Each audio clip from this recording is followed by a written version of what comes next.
the biggest killer is not healing. It was all about healing the inner child.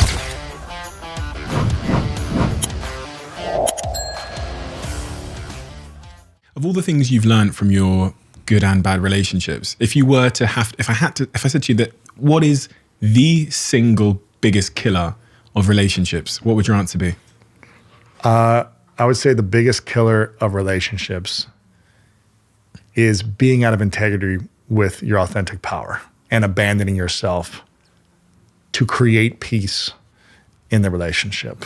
Because if one person's doing that, or two people are doing that, there's some type of codependency, there's some type of wound on why we're doing that. That's creating that. So for me, the biggest killer is not healing. That's the biggest killer. Whatever wounds we have, be on the healing journey. It's not going to happen overnight. It's not like a moment. It's a journey of healing. And I think the more people are willing to dive into their heart and their emotions and whatever insecurities, wherever they feel triggered, that's where you need to lean into. Because that trigger is going to come up in a relationships big time if you haven't healed it. So it's the emotional healing, I think, is one of the most powerful things. It's funny, I interviewed a brain surgeon who'd done over 1,000 brain surgeries and studied the brain. And he's also a PhD in neuroscience. So he studies the mind and thoughts, and he was a brain surgeon. And I said, what's the number one skill you feel like human beings should learn to master?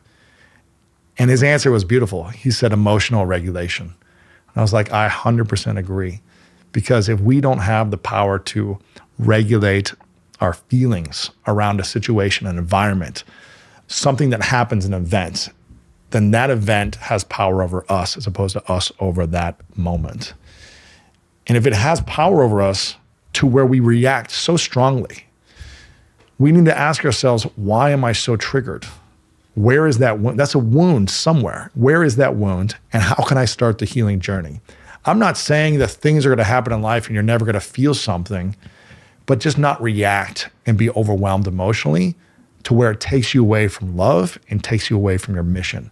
But if something is so strong that it causes you to lose sleep for 3 days or causes you to react in a negative way, it's pulling you away from your heart, from love, and from your meaningful mission. And I think we just got to get back to, okay, why is it stressing me out? How can I process this and integrate healing in a healthy way so that when life happens, it doesn't pull me off my mission? And that's something I've experienced for the first time in the last 3 months is really like, life has happened in a big way for me. It's sidetracked me a little bit, but it's not pulling me off. Like I'm needing to face it and deal with things and process, but it's not like defeating me to where I feel like I'm exhausted. And that's because I'm holding myself emotionally accountable and doing the work. If someone's listening to this and they don't have a therapist, they don't have the resources or whatever to have therapy, how else can they go about developing the self-awareness required for that emotional regulation journey? There's definitely things you can do on your own. I would read a book called How to Do the Work by Nicole LaPera, which gives you a lot of exercises and practices and things like that on how to do the work yourself. So you can get the book for $25 and start there and start your own ritual and healing process, whether it be journaling, whether it be, other different types of meditations, things like that. She has different rituals in there you can do. But I would recommend, I don't think there's anything more powerful than sitting in front of a human and talking to someone about how you feel and what you're going through. So whether that's a priest or a parent or a teacher or, a friend that you trust, someone you feel like who has a little bit more wisdom than you, I would start there until you can afford the therapy. And in terms of emotional journeys, you cite that you're still on one. Absolutely. What are the things that you're now talking to your therapist about that you're trying to solve in yourself? I had this photo for the last year, and I'll just show the camera, the photo of my 5-year-old self. And in the last session I did with her, it was all about healing the inner child, right? It was all about healing the inner child and doing the work. I mean, I did some weird stuff, like putting myself in spiritual and mental environments where I'm talking to my 5-year-old self and looking at my 5-year-old self, hugging my 5-year-old self, integrating my 5-year-old self with my adult self, and kind of reparenting that psychological child. Some weird stuff, but for whatever reason, it's worked for me. Because now I can look at a situation and say, okay, do I feel triggered? Oh, where's that coming from? Is it from that hurt child? If so, all I need to do is have a conversation with that part of my mind and say, I'm an adult now, and the adult is here, and I got your back. I can take care of this. I know how to process and soothe things in a healthy way. I don't need to lean onto an addiction or a reaction or whatever it may be to process. I know how to handle this. I know how to breathe. I know how to take a walk. I know how to have a conversation and process. You're safe. You're okay. It's all going to be okay. Whereas before, I didn't have that ability to communicate with a wounded part of myself. And so now she said, we've healed the 5-year-old version of you that was sexually abused because I don't get triggered about it. I don't get reactive to it. I'm not defensive and guarded anymore. And I'm also shifting the way I don't please people in relationships anymore. So I've done a lot of things to do the work about intimacy and relationships and just in life. She's like, now, and I go, okay, am I done? Because this is a lot of work. You know, it's like, it's a lot. You're diving into your emotions, you're tapping into uncomfortable stuff, you're like crying, it's all these things.